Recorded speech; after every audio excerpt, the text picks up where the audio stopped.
నమస్కారం one TV news కి స్వాగతం. ప్రధానమంత్రి నరేంద్ర మోడీ, ముఖ్యమంత్రి రేవంత్ రెడ్డి ఇద్దరు బడే భాయ్ చోటా భాయ్ అని తెలంగాణ ప్రజలను మోసం చేయడంలో వాళ్ళిద్దరిది ఒకటే తీరని మాజీ మంత్రి సిద్దిపేట ఎమ్మెల్యే హరీష్ రావు సంచలన వ్యాఖ్యలు చేశారు. ఒకరిది మోసపూరి చరిత్ర అయితే మరొకరిది ద్రోహపు చరిత్ర అని, ఈ రెండు పార్టీలు తెలంగాణ పాలిట శత్రువులని ఆయన తీవ్రస్థాయిలో విమర్శించారు. జహీరాబాద్ నియోజకవర్గం చెందిన పలువురు బీజేపీ నాయకులు, కార్యకర్తలు హరీష్ రావు సమక్షంలో బీఆర్ఎస్ చేరారు. ఈ సందర్భంగా ఏర్పాటు చేసిన కార్యక్రమంలో ఆయన మాట్లాడుతూ కేంద్రంలోని బీజేపీ, రాష్ట్రంలోని కాంగ్రెస్ ప్రభుత్వాలపై నిప్పులు చెరిగారు. కేంద్రంలోని మోడీ ప్రభుత్వంపై విరుచుపడుతూ కేంద్ర బడ్జెట్లో తెలంగాణకు గుండు సున్నా ఇచ్చారు. రాష్ట్రం నుంచి 8 మంది ఎంపీలను గెలిపించేందుకు కృతజ్ఞత కూడా చూపలేదు. నల్లధనం తెచ్చి 15 లక్షలు ఇస్తామన్న హామీ, రైతుల ఆదాయం రెట్టింపు చేస్తామన్న మాట ఏమైందని హరీష్ రావు ప్రశ్నించారు. 350 ఉన్న గ్యాస్ సిలిండర్ ధరను 1200కు, 65 రూపాయలు ఉన్న పెట్రోల్ను 100 రూపాయలకు పెంచింది బీజేపీ కాదా అని నిలదీశారు. ఎన్నికలు రాగానే ధరలు తగ్గించినట్లు డ్రామాలాడి ఎన్నికలు ముగియగానే మళ్లీ పెంచి ప్రజలను మోసం చేస్తున్నారని ఆయన ఆరోపించారు. మరోవైపు రాష్ట్రంలోని కాంగ్రెస్ ప్రభుత్వంపై హరీష్ రావు తీవ్ర విమర్శలు గుప్పించారు. నమ్మి ఓటేసిన ప్రజలను సీఎం రేవంత్ రెడ్డి నట్టేట ముంచుతున్నాడు. కేసీఆర్ హయాంలో ఎన్నడూ లేని విధంగా రైతులు నేడు యూరియా కోసం తీవ్ర ఇబ్బందులు పడుతున్నారు.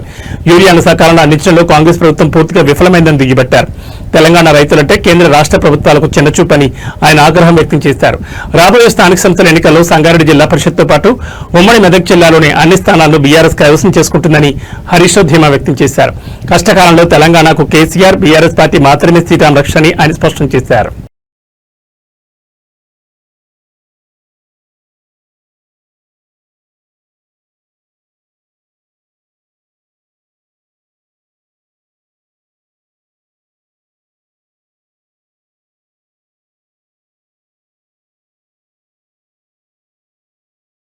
నా ప్రియమైన స్నేహితులతో ప్రతి రీయూనియన్ ఎప్పటికీ మర్చిపోలేని అనుభూతిగా నిలుస్తుందని మెగాస్టార్ చిరంజీవి పేర్కొన్నారు.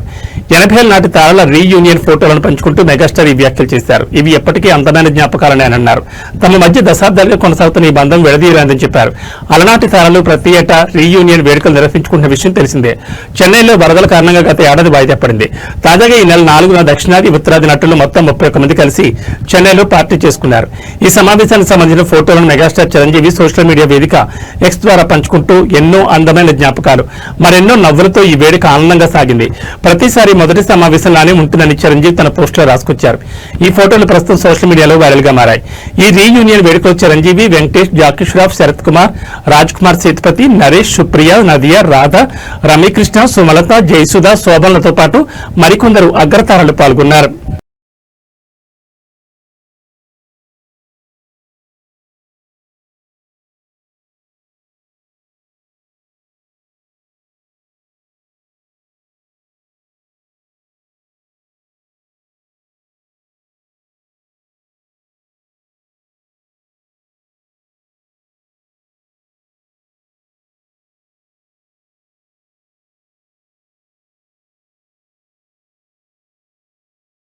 జంట నగరాల్లో సిటీ బస్ ఛార్జీలను పెంచాలని ప్రభుత్వం తీసుకున్న నిర్ణయంపై బీఆర్ఎస్ వర్కింగ్ ప్రెసిడెంట్ కేటీఆర్ తీవ్రస్థాయిలో విరుచుకుపడ్డారు.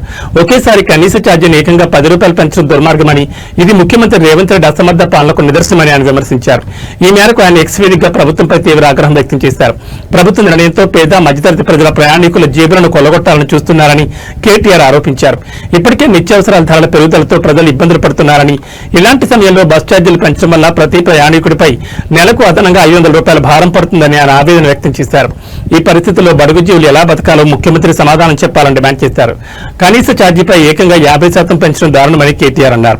విద్యార్థుల బస్ పాస్ ఛార్జీలు, T24 టికెట్ ధరలు పెంచిన ప్రభుత్వం ఇప్పుడు సామాన్య ప్రజలపైన భారం మోపుతోందని మండిపడ్డారు. ఉచిత బస్సు పథకం విఫలమవడం వల్లే ఆర్టీసీ దివాలా తీసిందని, ఇప్పుడు ఆ నష్టాన్ని పుచ్చుకోవడానికి ప్రజలు నడ్డివిరుస్తున్నారని ఆరోపించారు.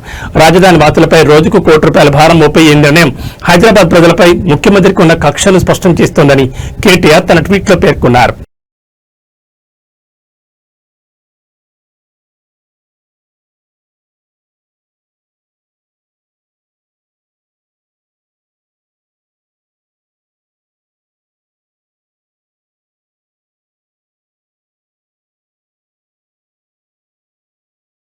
తన స్వీయ దర్శకత్వంలో తెరకెక్కిన కాంతారా చాప్టర్ 1 చిత్రంతో దేశవ్యాప్తంగా గుర్తింపు తెచ్చిన నటుడు, దర్శకుడు రిషబ్ శెట్టి ఆ సినిమా కథ పుట్టుక వెనుక ఉన్న ఆసక్తికరమైన విషయాన్ని వెల్లడించారు. 20 ఏళ్ల క్రితం తన గ్రామంలో జరిగిన ఒక వాస్తవ సంఘటన ఈ చిత్రానికి స్ఫూర్తి అని ఆయన తెలిపారు. ఇటీవల ఓ ఇంటర్వ్యూలో మాట్లాడుతూ కాంతారా సృష్టి వెనుక ఉన్న రహస్యాలను పంచుకున్నారు.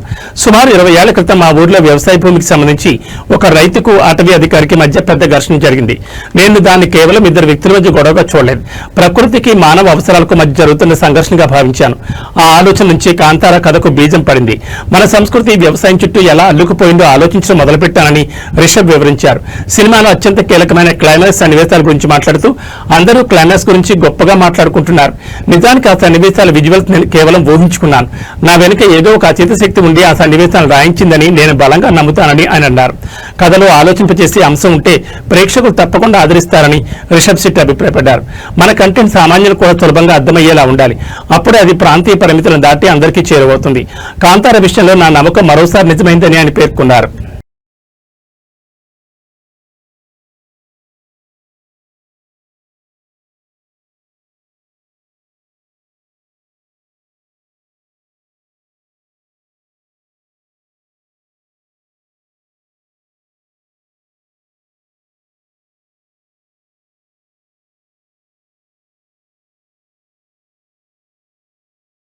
సౌర కుటుంబంలోకి బయట నుంచి వేగంగా దూసుకొస్తున్న 3I అట్లాస్ అనే తోకచుక్కతో భూమికి ఎలాంటి ప్రమాదం లేదని అమెరికా అంతరిక్ష పరిశోధన సంస్థ నాసా స్పష్టం చేసింది.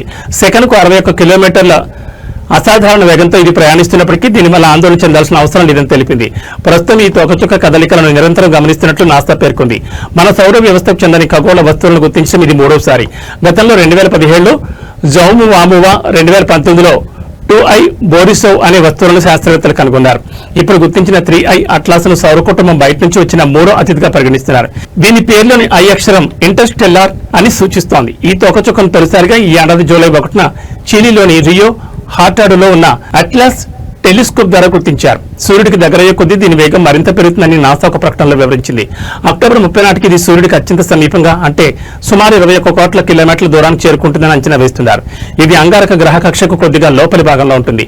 భూమికి ఈ తోకచుక్క మధ్య దూరం చాలా ఎక్కువగా ఉంటుందని నాసా స్పష్టం చేసింది.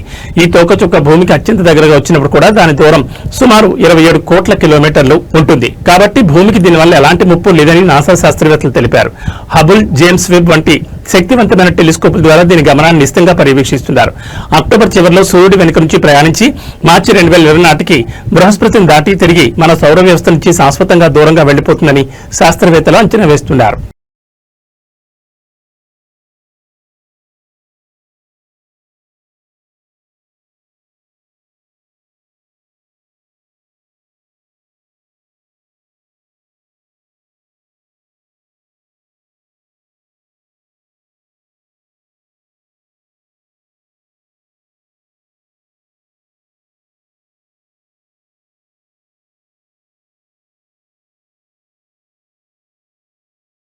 భారత భద్రతకు సంబంధించి సరికొత్త తీవ్రమైన ముప్పు పొంచి ఉందని నిఘా వర్గాలు హెచ్చరిస్తున్నాయి. దాయాద్ దేశం పాకిస్తాన్ తన ఉగ్రవాద వ్యూహాన్ని పూర్తిగా మార్చేసిందని వెల్లడించాయి.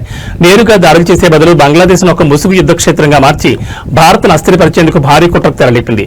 పొరుగు దేశంలో మారిన రాజకీయ పరిస్థితులను తనకు అనుకూలంగా మలుచుకుంటూ పాకిస్తాన్ తన ఉగ్రముఠాలను అక్కడికి తరలిస్తూ భారత్కు పెను సవాల్ విసురుతోందని నిఘా వర్గాలు వివరించాయి. కొంతకాలం క్రితం వరకు బంగ్లాదేశ్లో షేక్ హసీనా ప్రభుత్వం అధికారంలో ఉన్నప్పుడు పరిస్థితులు భిన్నంగా ఉండేవి. అయితే మహమ్మద్ యూనస్ నేతృత్వంలో మధ్యంతర ప్రభుత్వం ఏర్పడిన తర్వాత పాకిస్తాన్ తన పన్నాగానికి పదును పెట్టింది. యూనస్ ప్రభుత్వానికి జమాత్ ఇస్లామీ మద్దతునడంతో పాకిస్తాన్ తన ISI ద్వారా బంగ్లాదేశ్ లో ఉగ్రవాద గ్రూపులను ప్రోత్సహించడం సులువైందని భారత ఇంటెలిజెన్స్ బ్యూరో అధికారి ఒకరు తెలిపారు. ఆపరేషన్ సింధు తర్వాత పాకిస్తాన్ సైన్యం తీవ్రంగా దెబ్బతిందని, భారత సైనిక బలగాలను నేరుగా ఎదుర్కోలేమని గ్రహించిందని ఆయన వివరించారు. దీంతో వ్యూహం మార్చుకుని బంగ్లాదేశ్ ను కేంద్రంగా చేసుకుని భారత్పై దాడులకు సిద్దమవుతోందని పేర్కొన్నారు. పాకిస్తాన్ కొత్త వ్యూహం ప్రకారం ఇకపై జైషే మహమ్మద్, లష్కర్ తోయిబా వంటి ప్రధాన ఉగ్రవాద సంస్థలు కేవలం జమ్మూ కాశ్మీర్ పై మాత్రమే దృష్టి పెడతాయి. అదే సమయంలో బంగ్లాదేశ్ కేంద్రంగా పనిచేసే జమాత్ ఉల్ ముజాహిద్దీన్, బంగ్లాదేశ్ JMB, హర్కత్ అల్ జిహాదీ ఇస్లామీ, హూజీ, అన్సారుల్లా, బంగ్లా టీం, ఇస్లామిక్ స్టేట్, అల్ ఖైదా వంటి సంస్థలకు మిగతా భారతదేశాన్ని లక్ష్యంగా చేసుకుని దాడులు చేయాలని ఆదేశాలందాయి. ఈశాన్య రాష్ట్రాలతో పాటు ఉత్తర దక్షిణ భారతదేశంలో కూడా విధ్వంసం సృష్టించాలని వాటికి సూచించినట్లు నిఘా వర్గాలు గుర్తించాయి. దీని వెనుక ఉన్న ప్రధాన ఉద్దేశం భారత భద్రతా బలగాల దృష్టిని పక్కదారి పట్టించడం. ఇతర ప్రాంతాల్లో దాడులు జరిగినప్పుడు భద్రతా ఏజెన్సీల దృష్టి అటువైపు మడుతుందని, ఆ సమయంలో కశ్మీర్లో దాడులు చేయడం సులభం అవుతుందని పాకిస్తాన్ భావిస్తోంది. బ్రిటన్లో నివసిస్తున్న బంగ్లాదేశ్ రాజకీయ కార్యకర్త బారిస్టర్ నిజూమ్ మజుందర్ కూడా బంగ్లాదేశ్ లో పరిస్థితులు దారుణంగా ఉన్నాయని పెరుగుతున్నాయని ఆరోపించారు.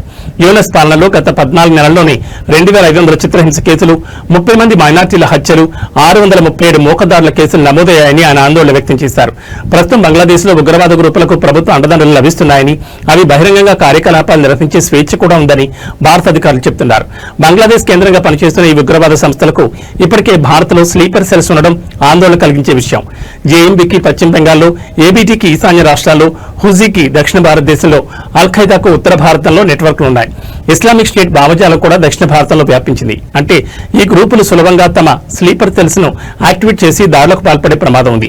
అయితే గతంతో పోలిస్తే ప్రస్తుతం భారత నిఘా వ్యవస్థ చాలా పటిష్టంగా ఉందని, జాతీయ దర్యాప్తు సంస్థ ఎన్ఐఏ వంటి ఏజెన్సీలు ఉగ్రవాదాన్ని ఎదుర్కోవడంలో సమర్థవంతంగా పనిచేస్తున్నాయని అధికారులు ధీమా వ్యక్తం చేస్తున్నారు. అయినప్పటికీ పొరుగు దేశం నుంచే ముప్పు పొంచి ఉన్నందున అప్రమత్తంగా ఉండాల్సిన అవసరం ఉందని హెచ్చరిస్తున్నారు.